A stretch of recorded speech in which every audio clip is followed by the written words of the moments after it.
Hello everyone. In this video we are going to cover substitution method to solve the pair of linear equations in two variables. Chapter 3 Pair of linear equations in two variables NCERT Mathematics class 10th. In this chapter we are having graphical method to solve the pair of linear equations and algebraic methods to solve the pair of linear equations. If we talk about the graphical method, we have to draw the graph of both the linear equations and then we have to check what type of lines do we have. Whether we are having intersecting lines, parallel lines or coincident lines. If we are having intersecting lines, then the point of intersection will be the solution of pair of linear equation in two variables. अगर हमारे पास point of जो intersection होता है ये common point होता है जो दोनों लाइंस को सेटिस्फाई करता है और उस पॉइंट को हम कहते हैं solution of pair of linear equations. Then parallel lines, अगर हम पैरेलल लाइंस की बात करते हैं तो there is a no point which is common among both of them. तो in this case we don't have any solution of pair of linear equations. Then the next one is coincident lines. Coincident lines are those lines which are overlapping each other. In this case we are having infinitely many common points and there are infinitely many solutions. अगर हम graphical method की बात करते हैं तो यहाँ से एक चीज़ तो बहुत क्लियर है कि हमारे पास जहाँ तो पेयर ऑफ लीनियर इक्वेशंस का एक सॉल्यूशन एग्जिस्ट करता है, जहाँ फिर बहुत सारे solutions infinite many solutions exist करते हैं. बट ऐसा कभी नहीं होता there are two solutions, there are three solutions, जहाँ तो एक होता है जहाँ फिर बहुत सारे होते हैं. And when we are having solutions this is called the consistent pair of linear equations and when we don't have any solution this is called inconsistent pair of linear equations, right. Then we are having graphical method हर जगह पे use नहीं किया जा सकता. कई बार हमें graphical method exact answer नहीं देता. फॉर एग्जांपल अगर तो पॉइंट ऑफ इंटरसेक्शन हमारा कोई इंटीजर है जहाँ फिर कोई होल नंबर है तो हमारे पास सॉल्यूशन एग्जैक्ट आ जाता है. बट अगर हमारे पास पॉइंट ऑफ इंटरसेक्शन जो है वो डेसिमल्स में आ गया, जैसे 8.7 आ गया, 3.2 आ गया, हमें ग्राफ की हेल्प से उसकी एग्जैक्ट वैल्यू पता लगाना बहुत मुश्किल हो जाती है और कई बार वो गलत भी हो जाती है और एग्जैक्ट आंसर ढूंढ पाना इस केस में थोड़ा सा क्या हो जाता है, डिफ़िकल्ट हो जाता है. इसीलिए कुछ जगह पे जो ग्राफिकल मेथड होता है हम उसको यूज़ ना करके हमारे पास कोई एक ऐसा मेथड होना चाहिए इक्वेशंस को सॉल्व करने के लिए जो हमें अगर हमारी ज़ीरोस, अगर हमारी जो सॉल्यूशंस हैं वो हमारे पास अगर रैशनल नंबर में भी हैं तो भी हम एग्जैक्ट वैल्यूज़ फाइंड आउट कर सकें, राइट. अब हमारे पास बात करते हैं अलजेब्रिक मेथड्स की. हमारे पास तीन अलजेब्रिक मेथड्स हैं पेयर ऑफ लीनियर इक्वेशंस को सॉल्व करने के लिए: substitution method, elimination method and cross multiplication method. But in class 10th we are having only two methods. One is substitution method and another one is elimination method, right. अब हम discuss करेंगे इस video में how to solve the pair of linear equations by substitution method and we will also cover exercise 3.2. Okay, let's start. As we know that this is the standard form of pair of linear equations in two variables. और इसके solution का क्या मतलब है? x और y की ऐसी value जो दोनों इक्वेशंस को सेटिस्फाई करे, that is called the solution of pair of linear equations in two variables, right. अब सब्स्टिट्यूशन मेथड क्या होता है? सब्स्टिट्यूशन मेथड होता है आपने दो इक्वेशंस होंगी आपके पास, आपने एक को 1 कंसिडर कर लेना है और एक को 2 कंसिडर कर लेना है, राइट. आपने फर्स्ट इक्वेशन में से एक वेरिएबल की वैल्यू निकालनी है in terms of another variable. मान लो आपने फर्स्ट इक्वेशन में से x की वैल्यू निकाली इन टर्म्स ऑफ y, फिर आपने वो वैल्यू सेकेंड इक्वेशन में पुट करनी है. फर्स्ट इक्वेशन में पुट करोगे तो वो तो उसको 0 बना देगा. आपने वो वैल्यू किस में पुट करनी है? सेकेंड इक्वेशन में. जब आप उसको सेकेंड इक्वेशन में पुट करोगे, आपने मान लो फर्स्ट इक्वेशन में x की वैल्यू निकाली इन टर्म्स ऑफ y, अब आपने वो वैल्यू यहाँ पे पुट कर दी. आपके पास जो लीनियर इक्वेशन बनेगी वो वन वेरिएबल सिर्फ किस में बनेगी? y में. अब आप इसको सॉल्व करोगे तो आपको यहाँ से y की वैल्यू मिल जाएगी. जो y की वैल्यू है वो आप किसी भी इक्वेशन में पुट करोगे तो आपके पास x की वैल्यू आ जाएगी. कई बार सॉल्व करते टाइम आपके पास ऐसे भी केसेस बनते हैं जब हमारे पास x और y दोनों वेरिएबल ख़त्म हो जाते हैं और हमारे पास मैथमेटिकली कोई स्टेटमेंट्स बन जाती हैं. अगर वो मैथमेटिकली ट्रू स्टेटमेंट बनता है, फॉर एग्जांपल हमने सारा क्वेश्चन सॉल्व किया तो हमारे पास बन गया 2 = 3 लास्ट में बच गया, बट 2 = 3 मैथमेटिकली करेक्ट नहीं है, इट इज़ नॉट पॉसिबल. तो in this case we are having parallel lines and having no solution. और अगर हमारे पास लास्ट में बच जाता है 2 = 2 या फिर 0 = 0, ये स्टेटमेंट्स मैथमेटिकली करेक्ट स्टेटमेंट्स हैं. तो in this case we are having infinitely many solutions. अब हम ये सारे केसेस डिटेल में डिस्कस करते हैं with the help of few examples. Let's start with the first one. चलिए इन दोनों एग्जांपल्स के साथ हम स्टार्ट करते हैं अपना topic, substitution method to solve the pair of linear equations in two variables. हमारे पास ये दो इक्वेशंस गिवन है, एक को हम फर्स्ट इक्वेशन कंसिडर कर लेते हैं और दूसरे को हम सेकेंड इक्वेशन कंसिडर कर लेते हैं। Substitution method, from the name it is very clear, हम इनमें से कोई एक इक्वेशन लेंगे, उसमें से किसी एक वेरिएबल की वैल्यू जो आप इजीली निकाल सकते हैं वो निकालिए। जैसे अगर आप फर्स्ट इक्वेशन की बात करो तो इसमें से आप x की वैल्यू भी निकाल सकते हो बट y की वैल्यू भी निकाल सकते हो, है ना। आप देखो कि किसकी वैल्यू निकालना ज़्यादा इजी है। अगर आप यहाँ से x की वैल्यू निकालोगे तो वो आपके पास क्या आएगी, 3x is equal to 3 plus Y, फिर आप इस 3 को साइड पे ट्रांसपोज करोगे, x is equal to 3 plus Y divided by 3, right. ये हमारे पास x की वैल्यू है। अगर आप इसी इक्वेशन में से y की वैल्यू निकालते हो तो वो कैसे निकाली जाएगी, और we can find out y। अब y को उधर ले जाओ, 3 को इधर ले आओ, very easy, 3x minus 3 is equal to y। अब y की वैल्यू में हमारे पास कोई डिनोमिनेटर नहीं बन रहा क्योंकि y का यहाँ पे कोई भी कोफिशिएंट नहीं था, तो आपको y की वैल्यू निकालना ज़्यादा इजी है, तो हमने यहाँ से y की वैल्यू निकाल लेते हैं और सेकेंड इक्वेशन में क्या कर देते हैं, पुट कर देते हैं।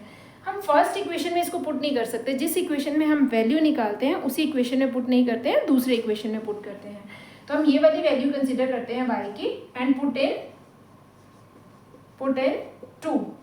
आप x की भी पुट कर सकते थे, राइट। हमने y की वैल्यू निकाली क्योंकि y की वैल्यू में हमारे पास डिनोमिनेटर नहीं था। अब हम इसको पुट करते हैं तो हमारे पास बनेगा 9x minus 3 multiply by 3x minus 3 is equal to 9। This is 9x minus 3 3 ज़ा 9x माइनस प्लस 3 3 ज़ा 9 इज इक्वल टू 9। 9x से 9x कट गया, आपके पास क्या बच गया, 9 is equal to 9।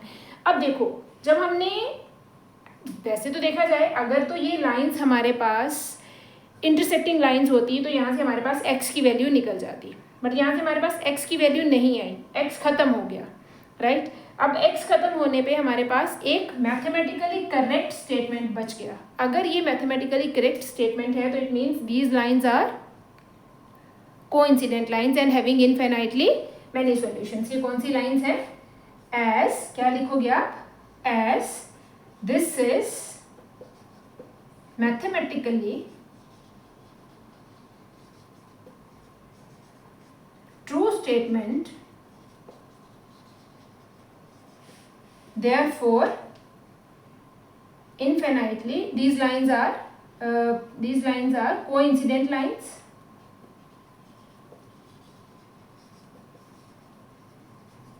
and having infinitely many solutions, right। अब हम इन लाइंस की डिस्कशन कर लेते हैं, इन इक्वेशंस को सॉल्व करके देखते हैं हमारे पास किस तरह से आंसर्स आते हैं। This is first, this is second. अगर आप इसको कंपैरिजन करें इसके कोफिशिएंट्स का तो आपके पास यहाँ पे रेशो कितनी आएगी, 1/3 is equal to, this is minus से माइनस कट जाएगा, a1/a2 b1/b2, this is also 1/3। अगर आप इसका देखोगे c1/c2 it is 3/2 which is not equal, तो यहाँ पे रेशो बन रही है a1/a2 is equal to b1/b2 is not equal to c1/c2। तो ये किसकी कंडीशन होती है, this is the condition for parallel lines. अब देखते हैं इनको हमने अलजेब्रिक मेथड से कैसे सॉल्व करना है। पहले तो हमने फर्स्ट इक्वेशन लिया, फर्स्ट इक्वेशन से x की वैल्यू निकालो, x is equal to 3 plus 3y, 3y इधर ट्रांसपोज हो जाएगा। अब इसको पुट करो, put in second equation 2, x की जगह पे ये वैल्यू पुट करनी है आपने, तो ये आ जाएगा 3 multiply by 3 plus 3y minus 9y is equal to 2, this is 9, 3 3 ज़ा 9y minus 9y is equal to 2, 9y से 9y कैंसिल हो गया, हमारे पास बच गया 9 इज इक्वल टू 2। अब यहाँ पे भी वेरिएबल्स खत्म हो गए बट हमारे पास एक स्टेटमेंट बच गया जिसमें हमारे पास जो मैथमेटिकली इनकरेक्ट स्टेटमेंट है, यहाँ पे left hand side is not equal to right hand side बन रहा है, तो ये हमारे पास मैथमेटिकली कौन सा स्टेटमेंट है, इनकरेक्ट। जब हमारे पास मैथमेटिकली इनकरेक्ट स्टेटमेंट होता है तो हमारे पास लाइंस कौन सी लाइंस होती हैं, parallel lines and having no solution. Now hope आपको ये वाला टॉपिक तो क्लियर हो गया होगा कि हमारे पास इनफिनाइट लाइंस का कौन सा केस होता है और हमारे पास नो सॉल्यूशन का कौन सा केस होता है पैरेलल लाइंस का। अगर हमारे पास मैथमेटिकली करेक्ट स्टेटमेंट बने तो ये कौन सा सॉल्यूशन होता है, these are the coincident lines and having infinitely many solutions, बहुत सारे सॉल्यूशंस होते हैं। और ये कौन सा केस होता है जिसमें मैथमेटिकली इनकरेक्ट स्टेटमेंट है हमारे पास, there are these are the parallel lines and we have no solution. अभी हम बात करेंगे नेक्स्ट में अगर हमारे पास यूनिक सॉल्यूशन आता है। यूनिक सॉल्यूशन मीन्स एक ही पॉइंट ऑफ इंटरसेक्शन है और आपने इस पॉइंट ऑफ इंटरसेक्शन को फाइंड आउट करना है बाय यूजिंग अलजेब्रिक मेथड। तो चलिए करते हैं। Okay, let's start with exercise 3.2 question number first. Here we are having two equations. We have to solve them by using the method of substitution method to solve the pair of linear equations in two variables. First question आप देखो बहुत simple है। आपके पास x और y किसी का भी कोई कोफिशिएंट 1 कोफिशिएंट है, 1 या -1, आपके पास कोई और नंबर है नहीं है। तो आप किसी की भी वैल्यू निकालें, बहुत ईजी है, चाहे आप फर्स्ट से निकालें चाहे आप सेकेंड से निकालें। This is first equation and this is second equation. मैं सेकेंड इक्वेशन से x की वैल्यू निकाल रही हूँ। अगर हम सेकेंड इक्वेशन से x की वैल्यू निकालते तो ये हमारे पास कितनी आ जाएगी, 4 + y, पुट इन 1। अब हम इस वैल्यू को किस में पुट करेंगे, पुट इन 1, पुट इन 1। अगर हमने फर्स्ट इक्वेशन से निकाली है तो सेकंड में पुट करेंगे, अगर सेकंड से निकाली है तो फर्स्ट में पुट करेंगे, जिसमें से निकाली है उसी में पुट नहीं करेंगे, राइट। तो अब हम फर्स्ट इक्वेशन में पुट करेंगे तो हमारे पास कितना आएगा, 4 + y is equal to 14। This is 4 + 2y is equal to 14। पहले टर्म्स ट्रांसपोज होती हैं फिर कोफिशिएंट्स। ये वाली जो टर्म है इसका इस टर्म के साथ ये ऐड हो रही है तो उधर जाके इसका ऑपोजिट ऑपरेशन लगेगा। 2y is equal to 14 - 4। कोशिश किया करें कि सारे इज इक्वल टू के साइन एक लाइन में रहें, इससे प्रेजेंटेशन अच्छी होती है। 14 - 4 इज 10, तो y will B 10 divided by, ये 2 इससे मल्टीप्लाई हो रहा है तो इधर जाके क्या हो जाएगा, डिवाइड। y की वैल्यू कितनी आ गई, 5। Always keep your answers in box. अगर y की वैल्यू 5 आई है तो अब हमने x की वैल्यू निकालनी है। x की वैल्यू निकालने के लिए आप इसको किसी भी इक्वेशन में पुट कर दें, चाहे आप फर्स्ट इक्वेशन में पुट करें चाहे आप सेकेंड इक्वेशन में पुट करें, किसी में पुट करेंगे आप x की वैल्यू निकाल सकते हैं। फॉर एग्जाम्पल मैंने पुट कर दिया, पुट इन 2, राइट। आप चाहे तो यहाँ पे भी पुट कर सकते थे।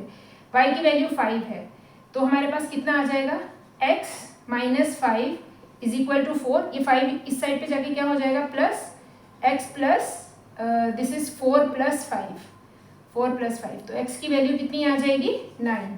अब इन इक्वेशंस में आप चेक भी कर सकते हैं कि आपके आंसर सही आए हैं कि नहीं आए हैं, and how we can do this. हम इन वैल्यूज़ को दोनों इक्वेशंस में पुट करके देख सकते हैं कि हमारी लेफ्ट हैंड साइड और राइट हैंड साइड ये वैल्यूज़ दोनों इक्वेशंस को सेटिस्फाई करनी चाहिए। जैसे अगर हमारे पास x 9 है और y 5 है, अगर मैं फर्स्ट इक्वेशन में पुट करती हूँ x 9 और y 5 तो हमारे पास आंसर कितना आएगा, 9 + 5 इज 14। अगर मैं सेकेंड इक्वेशन में पुट करती हूँ 9 - 5 तो हमारे पास आंसर कितना आएगा, 4। तो ये जो वैल्यूज़ हैं ये दोनों इक्वेशंस को अगर सेटिस्फाई करती हैं तो आप यहाँ से अपना आंसर वेरीफाई भी कर सकते हैं। अगर आपको कभी डाउट हो रहा है कि मेरा आंसर सही आया है कि नहीं आया है तो आप इसको वेरीफाई भी कर सकते हैं, right. Let's do the second question. In this question you can see, इसमें हमारे पास जो डिनोमिनेटर्स में हैं कुछ नंबर्स डिनोमिनेटर्स में चले गए हैं, मतलब फ्रैक्शंस हैं यहाँ पे। अब हम सबसे पहले तो क्या करेंगे, हम यहाँ पे एलसीएम लेंगे सेकेंड इक्वेशन में और इनके डिनोमिनेटर्स को ख़त्म करेंगे। तो यहाँ पे अगर हमारा this is first equation and this is second, अब हम सेकेंड इक्वेशन कंसिडर करते हैं और यहाँ पे पहले एलसीएम लेते हैं। 3 और 2 का एलसीएम कितना होता है, 6। क्रॉस मल्टीप्लाई, 2 इधर मल्टीप्लाई हो जाएगा 3 इधर, this is 2s + 3t is equal to 6। अब ये 6 इस साइड पे जाके मल्टीप्लाई हो जाएगा, हमारे पास इक्वेशन बनेगी 2x + 3t is equal to 6 6 36। This is equation 2, right. ये जो इक्वेशन 2 थी, अब हमने इसका डिनोमिनेटर खत्म करके इसको इस फॉर्म में अरेंज कर लिया, राइट। अब आप फर्स्ट और सेकेंड इक्वेशन को सॉल्व करेंगे तो हमारे पास फर्स्ट इक्वेशन में किसी वेरिएबल की वैल्यू निकालना ज़्यादा इजी है क्योंकि यहाँ पे हमारे पास कोफिशिएंट्स नहीं है। अगर हमारे पास कोई न्यूमेरिकल कोफिशिएंट 1 1 है तो वैल्यूज़ निकालना ज़्यादा इजी है क्योंकि डिनोमिनेटर में कोई वैल्यू नहीं जाती और गलती भी नहीं होती है। तो फ्रॉम 1 हम यहाँ से s की वैल्यू निकालते हैं, कितनी आ जाएगी, 3 + t। इसको पुट करो, पुट इन 3 लिख लो इस इक्वेशन को, चलो पुट इन 3। अगर आप इसको 3 में पुट करोगे तो हमारे पास कितना आएगा, 2 × 3 + t plus 3t is equal to 36। अब इस 2 को अंदर हमें डिस्ट्रीब्यूट करना पड़ेगा। कई बार बच्चे इधर जाके डिवाइड कर देते हैं, बहुत सारी कैलकुलेशन एरर्स करते हैं। ध्यान से किया करें बेटा, पहले तो हमें बॉड मास बहुत अच्छे से आना चाहिए। ओपन करिए bracket, 3 2 = 6 plus 2t plus 3t is equal to 36। हम इस 2 को तभी डिवाइड कर सकते थे जब ये 2 सब में से कॉमन होता। ये सिर्फ एक टर्म में से कॉमन है, इसलिए हम इस 2 को उस साइड पे जाके डिवाइड नहीं कर सकते, राइट। अब ये दोनों लाइक टर्म्स हैं। This is 6 plus 5t is equal to 36। 6 को उधर ट्रांसपोज करेंगे पहले, तो हमारे पास क्या बनेगा, वी विल गेट 6 जब इधर जाएगा तो 5t is equal to 36 minus 6, 5t is equal to 30। t की वैल्यू कितनी आ गई, 30 divided by 5, 5 6 are 30, t will be 6। Equations को सॉल्व करने का यही मेथड होता है कि आपके पास जितने भी इज इक्वल टू के साइन है, कोशिश किया करें एक लाइन में रहें, थोड़ा अच्छा लगता है क्वेश्चन सॉल्व किया हुआ, ठीक है। t इज इक्वल टू 6 आ गया। अब t की वैल्यू जो 6 आई है, आप इसको फर्स्ट इक्वेशन में पुट कर दो तो कितना आ जाएगा, x minus 6 is equal to 3। Put in 1, किसी भी इक्वेशन में कर सकते हैं, फर्स्ट सेकंड किसी में भी। तो s कितना आ जाएगा हमारे पास, 3 plus 6, s will be 9, right. s की वैल्यू 9, t की वैल्यू 6। अब आपने चेक करना है तो आप चेक भी कर सकते हो, x की जगह पे 9, t की जगह पे 6, तो 9 माइनस 6 विल गिव्स अस 3। अगर आपने यहाँ पे पुट करना है x की जगह पे 9 और t की जगह पे 6, तो हमारे पास कितना आ जाएगा, ये this is 3 3 = 9 and 2 3 = 6, 3 plus 3 is 6, मतलब ये दोनों को सेटिस्फाई कर रहा है, right. Let's do this one question. अच्छा क्वेश्चन है, बोर्ड के पेपर में भी बहुत बार आया है, तो करते हैं ये क्वेश्चन। अब इस क्वेश्चन में अगर आप देखें तो सब में ही ये डेसिमल नंबर्स हमें दे रखे हैं, है ना। बच्चों को डेसिमल्स के साथ डील करना डेफिनेटली थोड़ा सा डिफिकल्ट लगता है as compare to the integers. तो सबसे पहले तो आप कोशिश करें इन इक्वेशंस को सिंपल इक्वेशंस बना लें और डेसिमल्स को ख़त्म कर लें। आपने थोड़ा सा ध्यान से शुरू करना है क्वेश्चन, किसी भी क्वेश्चन को आपने देख के पहले तो ये सोचने की कोशिश करनी है कि हम इस क्वेश्चन को थोड़ा सा इजी कैसे बना सकते हैं। क्वेश्चन को डिफ़िकल्ट नहीं करना है, हमें अपना टाइम भी तो बचाना है, हमें पेपर टाइमली ख़त्म भी तो करना है। तो उसके लिए हमें वेज फिगर आउट करने पड़ेंगे कि हम इस क्वेश्चन को ईजी करें, हमारी कैलकुलेशंस कम हो, गलती होने के चांसेस कम हो। डेसिमल्स में, फ्रैक्शंस में गलती होने के चांसेस हमेशा ज़्यादा होते हैं। तो अगर आपके पास इस तरह से नंबर आ रहे हैं तो आप सबसे पहले क्वेश्चन को ध्यान से ऑब्जर्व करें कि क्या करें कि इसका डेसिमल ख़त्म हो जाए। तो अगर आप देखो तो बहुत सिंपल है। आप इस इक्वेशन में आप इसको लिख सकते हो ना, 2/10x, it can be written as 3/10y, it can be written as 13/10। In this equation you can write it as 4/10x plus 5/10y is equal to 23/10। अब सबका कॉमन डिनोमिनेटर यहाँ पे 10 बन जाएगा। आप इस यहाँ पे एलसीएम ले लो तो 10 आ जाएगा, यहाँ पे भी एलसीएम ले लो तो 10 आ जाएगा। तो आपके पास ये क्या बन जाएगा, you will get 2x plus 3y divided by 10 is equal to 13/10। Here you will get 4x plus 5/10 is equal to 23/10। तो ये 10 से 10 कट जाएगा, हमारे पास सिंपल इक्वेशंस आ जाएंगी। We are having two equations, 2x plus 3y is equal to 13, consider it as equation 1. 4x plus 5y is equal to 23, consider it as equation 2. अब हमें इन equations को सॉल्व करना है। अब देखो यहाँ पे x y किसी का भी कोफिशिएंट 1 नहीं है। अब आप किसी की भी वैल्यू निकालो, आपके पास डिनोमिनेटर में कोई ना कोई नंबर तो जाएगा ही। तो आप कोई भी इक्वेशन ले लो, I am going to consider first equation और यहाँ से मैं x की वैल्यू निकाल रही हूँ इन टर्म्स ऑफ y। तो सबसे पहले मुझे क्या ट्रांसपोज करना है, y वाली टर्म को ट्रांसपोज करना है। वो टर्म इस साइड पे x वाली टर्म से प्लस हो रही थी तो उस साइड पे जाके माइनस हो जाएगी। यहाँ से अगर आप x की वैल्यू निकालोगे तो क्या आएगी, x की value, x will B 13 minus 3y, और ये 2 जो x से मल्टीप्लाई हो रहा है उस साइड पे जाके क्या हो जाएगा, डिवाइड हो जाएगा।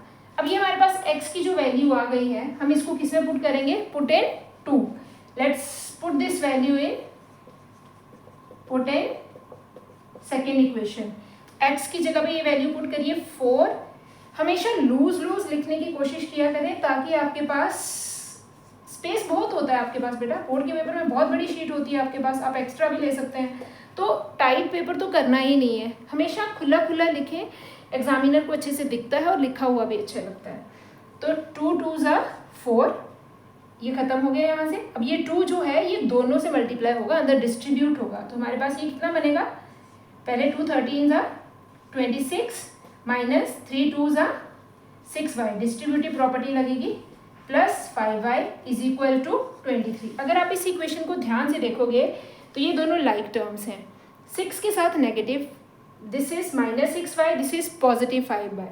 जब टू टर्म्स लाइक टर्म्स होती हैं और उनके साथ साइंस जो हैं वो ऑपोजिट होते हैं, तो हम उनको सब्ट्रैक्ट करते हैं with the sign of the larger term. तो हमारे पास क्या आ जाएगा यहाँ पे 26 6y plus minus 6y plus 5y minus y is equal to 23। अब यहाँ से 23 को इधर ले आओ, y को उधर ले जाओ, या फिर आप 26 को भी उधर ले जा सकते हो, वो आपकी मर्जी है, राइट। जैसे मान लो किसी बच्चे ने 26 को, तो यहाँ पे माइनस y बचेगा, प्लस y नहीं बचेगा। y का टर्म का साइन हमेशा उसके आगे होता है, तो जब 26 का साइन पॉजिटिव है, y का साइन नेगेटिव है, जब 26 उस साइड पे ट्रांसपोज होगा तो अपने साइन के साथ ट्रांसपोज होगा, इधर प्लस है तो उधर जाके क्या हो जाएगा minus, 23 minus 26 minus y minus 3, यहाँ से कट गया, तो y की वैल्यू कितनी आ गई हमारे पास 3 आ गई।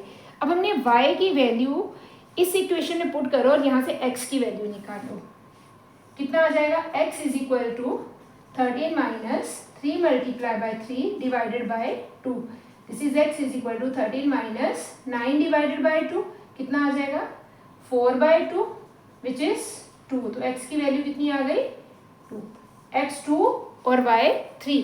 चेक करके देख लो, किसी भी एक इक्वेशन में पुट कर लो, आप अपनी वैल्यू चेक करके देखो ठीक आ रही है। अगर हमने x की जगह पे पुट किया तो ये हमारे पास कितना बन गया 4, y की जगह पे हमने 3 पुट किया तो ये कितना बन गया हमारे पास 9, 9 प्लस 4 इज 13, इसमें भी पुट करके देख लो, 4 2s are 8, 5 3s are 15, 15 plus 8 is equal to 23, तो it means these answers are correct. Let's do the next one. This is the 5th part. जो 3rd पार्ट था ना वो मैंने पहले ही कवर कर दिया था बेटा, एक्सरसाइज 3.2 स्टार्ट करने से पहले जो मैंने 2 क्वेश्चंस किए थे ना 3rd पार्ट, उसमें कवर कर लिया था, जिसमें हमारे पास मैथमेटिकली करेक्ट स्टेटमेंट बन रहा था और हमारे पास इन्फिनाइटली मैनी सॉल्यूशंस थे। तो चलिए स्टार्ट करते हैं इन इक्वेशंस को। अगर आप इन इक्वेशंस को ध्यान से देखो तो आप एक चीज़ तो यहाँ से बिना सॉल्व किए भी आप सॉल्यूशन निकाल सकते हो। अगर आपके पास ये क्वेश्चन MCQs में आता है तो आपको यहाँ पे इसको सॉल्व करने की ज़रूरत ही नहीं है। कैसे? आप इस इक्वेशन को देखो, यहाँ पे भी कांस्टेंट टर्म नहीं है और यहाँ पे भी कांस्टेंट टर्म नहीं है। जिन इक्वेशंस में कांस्टेंट टर्म्स नहीं होती हैं वहाँ पे 0 0 हमेशा ही सेटिस्फाई करता है, वो लाइंस हमेशा ही ओरिजिन से पास करती हैं। इसका मतलब ये भी ओरिजिन से पास करेगी और ये भी ओरिजिन से पास करेगी। अगर ये दोनों लाइंस ही ओरिजिन से पास करेंगी, किसी भी तरह से कर सकती हैं, ऐसे भी कर सकती हैं, ओरिजिन से पास करेंगी तो इनका एक सॉल्यूशन कौन सा आएगा, ओरिजिन 0 0, तो इसका सॉल्यूशन आएगा ही आएगा। 0 0 इसको भी सेटिस्फाई कर रहा है और इसको भी, क्योंकि दोनों में ही कांस्टेंट टर्म्स नहीं है, बट हम इनको प्रॉपरली सॉल्व करके दिखाएंगे, है ना। तो इस इक्वेशन को हम फर्स्ट इक्वेशन कंसीडर कर लेते हैं और इसको second equation. Let's take the first equation and find out the value of x। अगर आप यहाँ से √2x है, पहले हम टर्म ट्रांसपोज करेंगे, 0 माइनस √3y, ये वाली टर्म इस साइड पे जाएगी तो हमारे पास माइनस √3y आ जाएगा। √2x is equal to minus √3y। अब x का कोफिशिएंट ट्रांसपोज होगा, x will B minus √3 upon √2y। अब इस वैल्यू को सेकेंड इक्वेशन में पुट करो, पुट इन 2। अगर आप इसको सेकेंड इक्वेशन में पुट करोगे x की जगह पे तो हमारे पास क्या बनेगा, √3 multiply by minus √3/2y minus √8y is equal to 0। This is √2, right. अब √3 मल्टीप्लाई बाय √3 गिव्स अस 3, क्योंकि दोनों ही न्यूमिनेटर में है, ये कटेंगे नहीं, यहाँ पे कटिंग नहीं होती। कटिंग कब होती है, जब एक न्यूमिनेटर में हो और एक डिनोमिनेटर में हो। ये तो दोनों ही न्यूमिनेटर में है, ये आपस में मल्टीप्लाई हो जाएंगे। √3 इंटू √3 इज 3, तो ऊपर कितना बन जाएगा, minus 3√2y minus √8y is equal to 0। Let's take LCM है, एलसीएम कितना आ जाएगा दोनों का, √2, ये इधर मल्टीप्लाई हो जाएगा, ये इस साइड पे 1 से 3 को मल्टीप्लाई करेंगे तो this is minus 3y। √2 multiply by √8 it is √16 and √16 is 4y, right, is equal to 0। अब √2 इस साइड पे जाएगा तो ये क्या हो जाएगा, 0 multiply by any number gives us 0। तो यहाँ पे हमारे पास है -3/- -4/, which is equal to -7/0 multiply by √2। This is -7y is equal to 0। तो y की वैल्यू 0 डिवाइडेड बाय -7, तो 0 divided bye any number gives us 0। तो y कितना आ गया हमारे पास 0। अगर y की वैल्यू 0 है तो आप इस y की वैल्यू को किसी भी इक्वेशन में पुट करके देखें, चाहे फर्स्ट में चाहे सेकेंड में। अगर आप इसको फर्स्ट इक्वेशन में पुट करते हैं तो आपके पास आएगा √2x plus √3 multiply by 0 is equal to 0। This is √2x is equal to √3 into 0 is 0 is equal to 0। x is equal to 0 divided by √2 and x will be 0। इस तरह से हमारे पास x भी 0 है, y भी 0 है। बट अगर आपके पास ऐसे क्वेश्चंस MCQs में आते हैं तो आप इनके आंसर्स डायरेक्ट भी लिख सकते हैं। अगर हमारे पास कांस्टेंट टर्म्स मिसिंग है तो solution of pair of linear equation will be 0,0, right. Let's do the next one. This is the last part, 6th। अगर आप इन दोनों इक्वेशंस को देखो तो दोनों में अब हमारे पास डिनोमिनेटर्स हैं, इसका मतलब हमें दोनों में ही LCM लेने पड़ेंगे। पहले हम डिनोमिनेटर्स को ख़त्म कर देते हैं। बट ऐसी कोई बात नहीं है कि हम सिंपल ऐसे भी कर सकते हैं कि हम वैल्यू निकाल लें डायरेक्ट और पुट कर दें। बट क्वेश्चन ना थोड़ा सा कॉम्प्लिकेटेड हो जाता है, तो इसीलिए हम सिंपल पहले इसका LCM लेके इनके डिनोमिनेटर्स को ख़त्म कर लेते हैं। तो हमारे पास फर्स्ट इक्वेशन का अगर हम LCM लेते हैं, सेकेंड इक्वेशन में इधर लिख लेती हूँ, x/3 plus y/3 is equal to 13/6, right. अब हमारे पास है, लेट्स टेक द LCM है। LCM विल बी 3 2 ज़ा 6, ये 3 इधर मल्टीप्लाई हो जाएगा और 2 इधर, 3 3 ज़ा 9x माइनस 5 2 ज़ा 10y is equal to -2। 9 this 6 we have to transpose, 9x minus 10y is equal to -12. This is our first equation. Let's take the LCM here. Second equation में यहाँ पे ना 2 है, तो LCM कितना आ जाएगा, 3 2 ज़ा 6। अब इसको इधर मल्टीप्लाई और इसको इधर, ये कितना आ जाएगा, 2x plus 3y is equal to 13/6। अगर यहाँ पे 13/6 है, दोनों के कॉमन डिनोमिनेटर्स हैं, यहाँ पे भी सारी टर्म्स का कॉमन डिनोमिनेटर 6 है और यहाँ पे भी 13 का कॉमन, तो हम इनको कट कर सकते हैं। हमारे पास इक्वेशन क्या आ जाएगी, 2x plus 3y is equal to 13। अब हमारे पास सिंपल इक्वेशंस बन गई हैं। आप किसी भी एक इक्वेशन में से वैल्यू निकाल के दूसरे वेरिएबल, एक वेरिएबल की वैल्यू निकालो फर्स्ट इक्वेशन में, सेकेंड में पुट करो और इसको आगे आप खुद सॉल्व करिए, राइट। अब नेक्स्ट क्वेश्चन करते हैं। This is second question. इसमें उन्होंने क्या बोला हुआ है, solve this pair of linear equations and hence find the value of m। उसके बाद आपको किसकी वैल्यू फाइंड आउट करनी है, m की। और यहाँ पे आपके पास एक रिलेशनशिप दे रखा है x, m और y में। मतलब आपने पहले इन दोनों इक्वेशंस को सॉल्व करना है। यहाँ से x और y की जो वैल्यू आएगी उसको इस इक्वेशन में पुट करना है और यहाँ से किसकी वैल्यू निकालनी है, m की। तो चलिए सॉल्व करते हैं। हमारे पास फर्स्ट इक्वेशन है 2x plus 3y is equal to 11 और सेकेंड इक्वेशन है 2x minus 4y is equal to -24। अगर आप इस इक्वेशन को देखो तो आप में सब में से आपके पास 2 कॉमन आ रहा है, तो हम इसमें से 2 कॉमन निकाल लेते हैं। हमारे पास x minus 2y is equal to -24, ये 2 उधर जाके डिवाइड कर देंगे, x माइनस 2y, तो यहाँ पे कितना आ जाएगा, ये -24 डिवाइडेड बाय 2, 2 1 ज़ा 2, 2 2 ज़ा 4, x minus 2y is equal to -12। हमारे पास इक्वेशन थोड़ी सिंपल हो गई है। यहाँ से हम x की वैल्यू निकाल लेते हैं। ये हमारे पास x की वैल्यू कितनी आ जाएगी, -12 प्लस 2y। अब इस वैल्यू को आप पुट इन 1 कर दो, पुट इन फर्स्ट इक्वेशन, इसमें पुट करो x की जगह पे। ये हमारे पास कितना आंसर देगा, 2 multiply by -12 plus 2y plus 3y is equal to 11। Distributive property, -24, 2 2 ज़ा 4y plus 3y is equal to 11, -24, यहाँ पे कितना आ जाएगा, 7y इज इक्वल टू 11। 24 इस साइड पे जाके क्या हो जाएगा, इधर माइनस का साइन है ना इसके साथ, 7y में ये माइनस हो रहा है, तो उस साइड पे जाके क्या होगा, plus 7y is equal to 11 plus 24। तो यहाँ पे y की वैल्यू आ जाएगी 7y इज इक्वल टू 35, तो y विल बी 5। अगर y 5 है तो अब हम x की वैल्यू निकालते हैं। अब यहाँ पे पुट कर रहे हैं x की value, put in this one equation, what you will get, x is equal to -12 plus 2 multiply by 5, this is x is equal to -12 plus 10, तो x विल बी -2।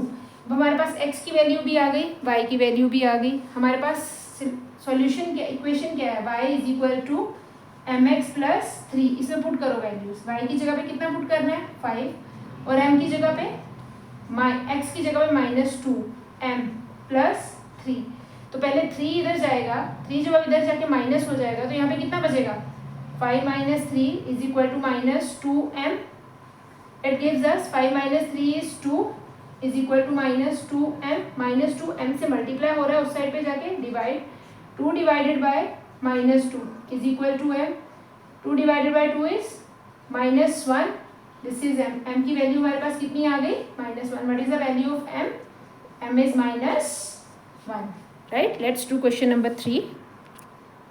अब हमारे पास जो क्वेश्चन नंबर 3 में जितने भी पार्ट्स हैं सारे स्टेटमेंट वाले क्वेश्चंस हैं, बहुत इंपॉर्टेंट होते हैं। बहुत सारे बच्चों को स्टेटमेंट से मैथमेटिकल इक्वेशंस बनाना ही नहीं आती, जिसकी वजह से उनके मैक्सिमम मार्क्स पेपर में वहीं पे कटते हैं। हमारे पास कुछ रूल्स होते हैं जिनको हमने बहुत ध्यान से देखना होता है, और वो बहुत हेल्पफुल भी होते हैं, राइट, जिसकी वजह से हमारी इक्वेशंस इजीली फ्रेम हो जाती हैं और गलती कम होती है। सबसे पहले तो हमें ये कैसे पता चलेगा कि क्वेश्चन 3rd चैप्टर में से आया हुआ है, 2 वेरिएबल्स की बात हो रही है यहाँ पे, हमें 2 इक्वेशंस बनानी है। आपके पास जितने भी क्वेश्चंस आएंगे आगे, आप उनको ध्यान से देखना, उनकी लास्ट लाइन में हमेशा आपके पास एक से ज़्यादा चीज़ें निकालने को, 2 चीज़ें निकालने को बोली होंगी। फॉर एग्जांपल अगर आप इसी क्वेश्चन को बोलो, the difference between 2 numbers is 26, उन्होंने बोला 2 नंबर्स का डिफरेंस 26 है, 1 number is 3 times the other, एक नंबर दूसरे का 3 टाइम्स है, फाइंड देम, आपने 2 नंबर्स निकालने हैं। जब भी आपको 2 चीज़ें निकालने को बोली होंगी तो आपको हमेशा, ये किस चैप्टर का क्वेश्चन है, पेयर ऑफ लीनियर इक्वेशंस, मतलब आपको 2 वेरिएबल्स लेने हैं और 2 इक्वेशंस बनानी है, राइट, और फिर उनको आपको सॉल्व करना है। दूसरा चीज़ जो आपको बहुत इक्वेशन फ्रेम करते टाइम बिल्कुल ध्यान में रखनी है, वो ये कि आप हाफ स्टेटमेंट, जब टुकड़ों में स्टेटमेंट पढ़ के आप उसको इंटरप्रिएट ना करें। सबसे पहले आप एक पूरी लाइन को पढ़ें फुल स्टॉप तक, फिर आप उसको देखें कि कहाँ से हमारे पास एक इक्वेशन फ्रेम हो रही है और कहाँ तक हमारी दूसरी इक्वेशन फ्रेम हो रही है। जैसे उन्होंने यहाँ पे बोला है the difference between 2 numbers is 26, अब इसकी जगह पे इज इक्वल टू आ जाएगा और यहाँ तक हमारी एक इक्वेशन फ्रेम हो जाएगी। And 1 number is 3 times the other, कुछ बच्चे तो बस इसको इतना ही पढ़ लेते हैं, 1 नंबर इज 3, मतलब उनको यही नहीं पता चलता है कि हमें पूरी लाइन फुल स्टॉप तक पढ़नी है, उसके बाद ही हमें इक्वेशन बनानी है। आधी लाइन पढ़ के इक्वेशन बनाओगे तो हमेशा इक्वेशन गलत बनती है। तो सबसे पहले तो उन्होंने बोला फाइंड देम, मतलब हमें 2 नंबर निकालने हैं, तो हम क्या करेंगे, let the numbers be solution, let the numbers be x and y। आगे अकॉर्डिंग टू क्वेश्चन स्टार्ट करें। Difference between 2 numbers is 26, 2 numbers के बीच का डिफरेंस 26 है, x minus y is equal to 26। अब आपने यहाँ पे एक चीज़ बहुत इस क्वेश्चन में सोचने वाली है ध्यान से, और इससे आपको और भी बहुत सारी चीज़ों का ध्यान में रखने का पता चलेगा कि x माइनस वाई 26 है, इसका मतलब अगर मैं इसको y माइनस एक्स लिखती तो y बड़ा हो जाता, x माइनस वाई लिख रही हूँ तो x बड़ा है, मतलब हमें पहले ये डिसाइड करना है कि दोनों में से बड़ा नंबर कौन सा है। वो डिसाइड करना इसलिए ज़रूरी है ताकि हमारी सेकेंड इक्वेशन सही से फ्रेम हो सके।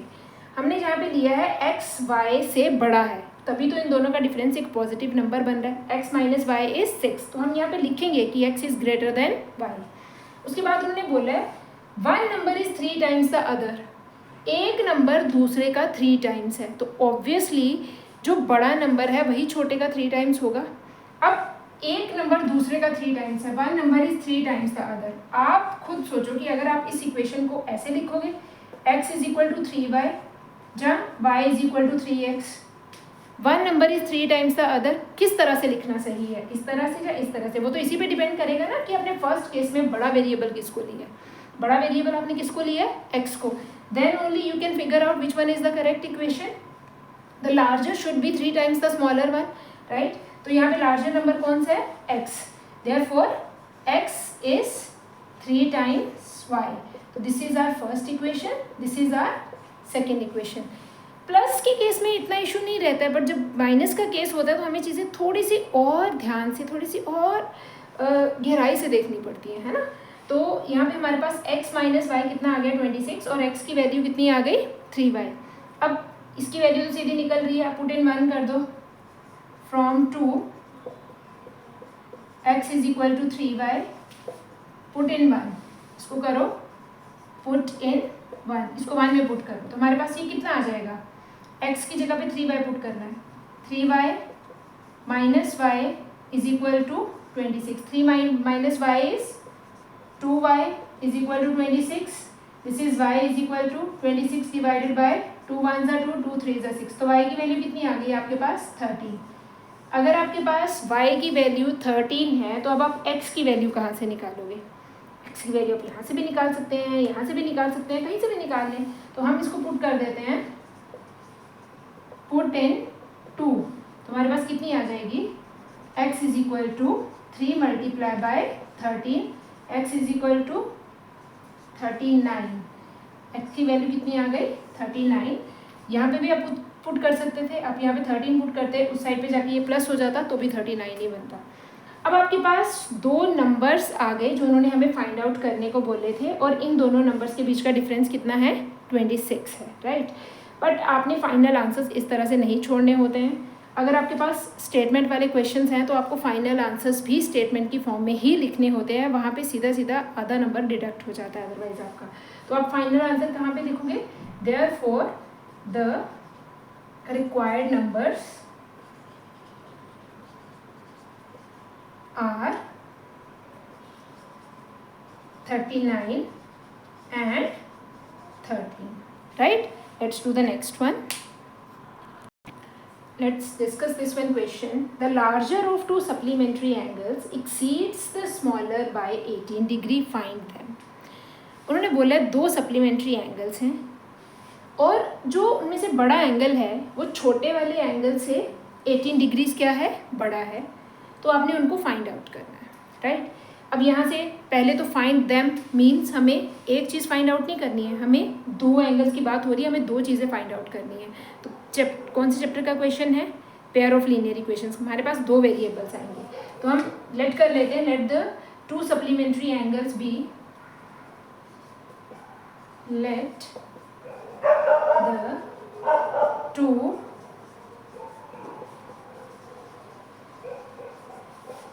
supplementary angles be x and y। हमारे पास दो एंगल्स कौन कौन से हो जाएंगे, x और y।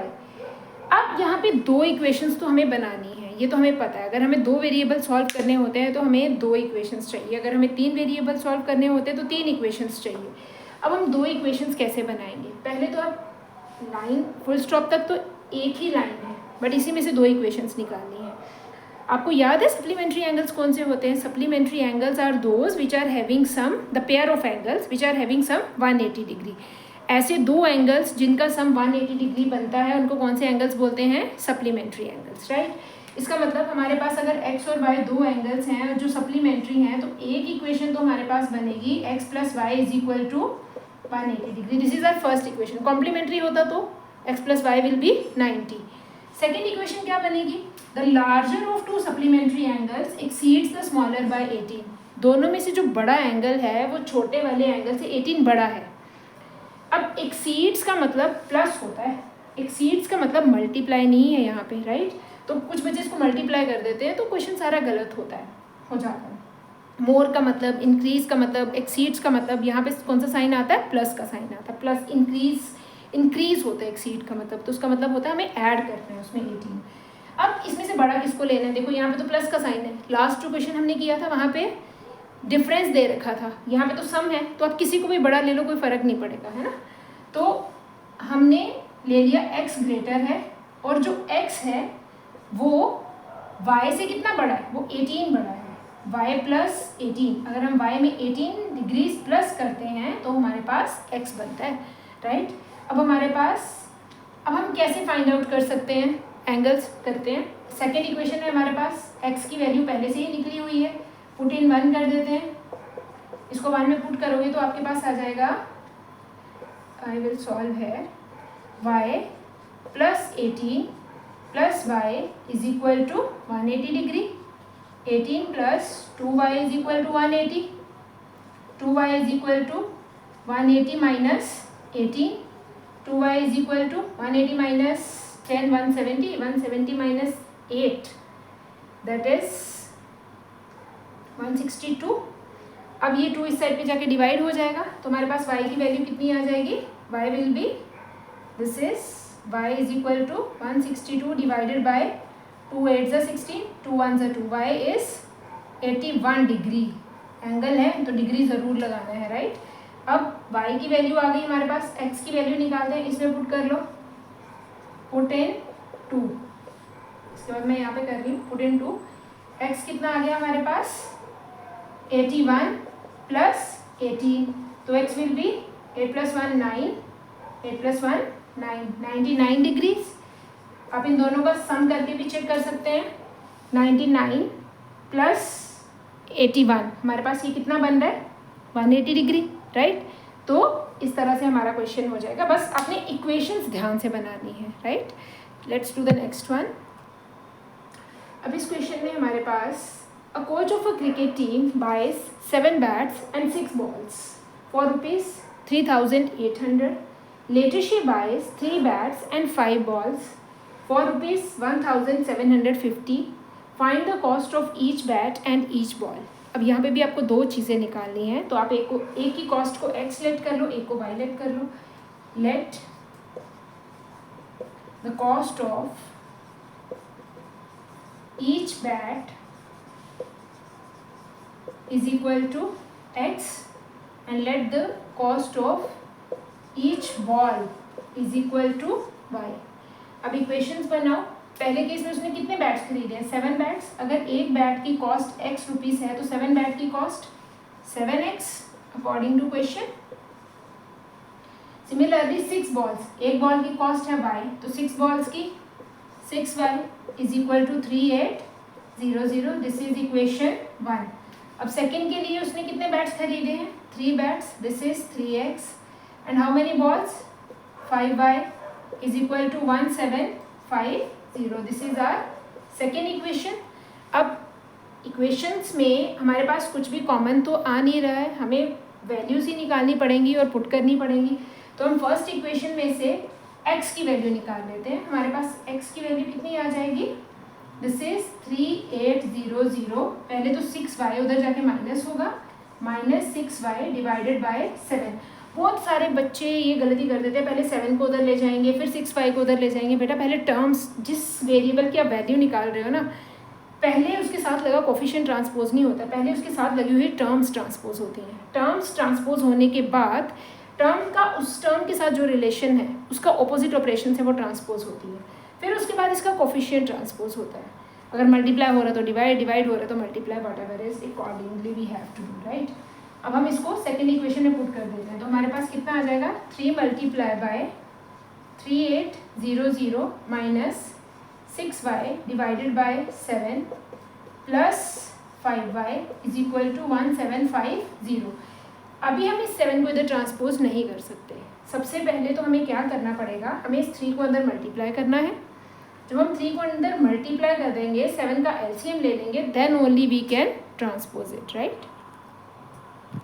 3 को अंदर मल्टीप्लाई करेंगे तो हमारे पास ये कितना आ जाएगा, 0 0, 8 3 ज़ा 24, 4 2 लेफ्ट, 3 3 ज़ा 9, 1 1 4 0 0, 3 6 ज़ा 18y divided by 7 plus 5y is equal to 1750।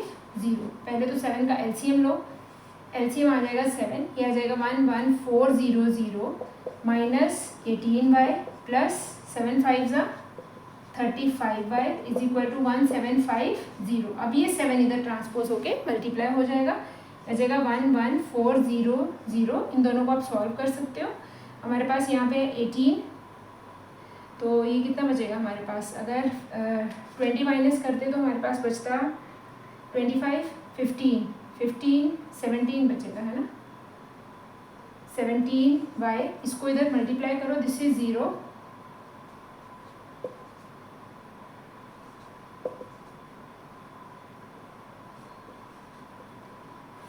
1 2 2 5 0। अब इस इक्वेशन को सॉल्व करते हैं।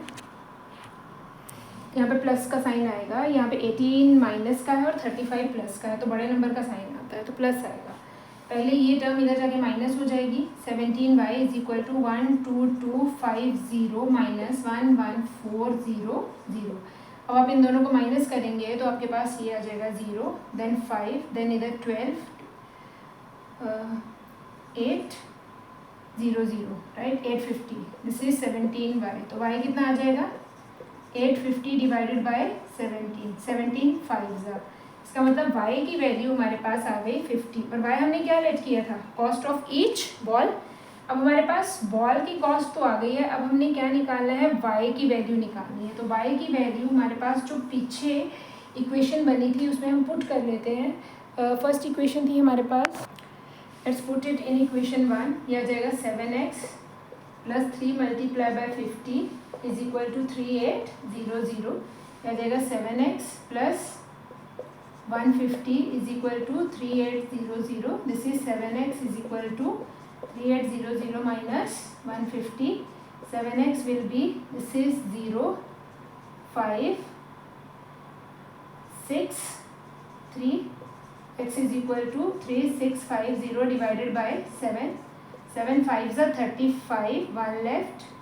7 2s are 14, 1 left। ऊपर से हमने कुछ गलती की है, let's me figure it out.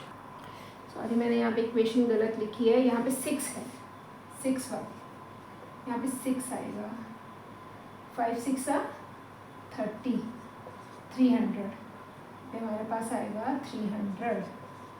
ये 300 है तो ये आएगा 3500, 3500 डिवाइडेड बाय 7 5s are 35। तो x की वैल्यू कितनी आ जाएगी, 500। तो क्या लिखोगे लास्ट में, cost of each bat is 500, cost of each ball is 50, right. Next one, हमारे जो नेक्स्ट के 3 क्वेश्चंस हैं वो हम नेक्स्ट वीडियो में कवर करेंगे, राइट। अब ये क्वेश्चन आपके लिए होमवर्क है, हम नेक्स्ट वीडियो में यही क्वेश्चन से स्टार्ट करेंगे। देखते हैं कितने बच्चे इस क्वेश्चन का आंसर दे पाते हैं। Question is A and B have certain number of oranges। A और B के पास कुछ ऑरेंजेस हैं। A says to B, if you give me 10।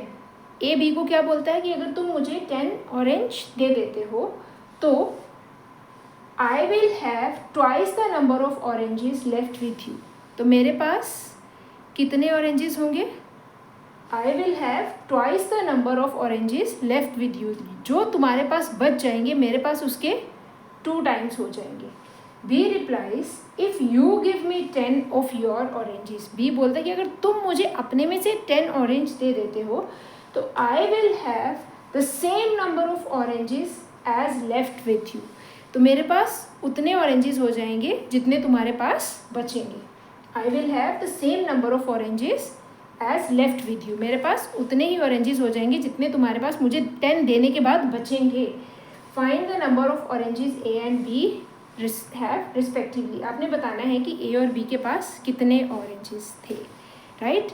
You can note down this statement and you have to answer this question in the comment box। Thank you, bye, take care।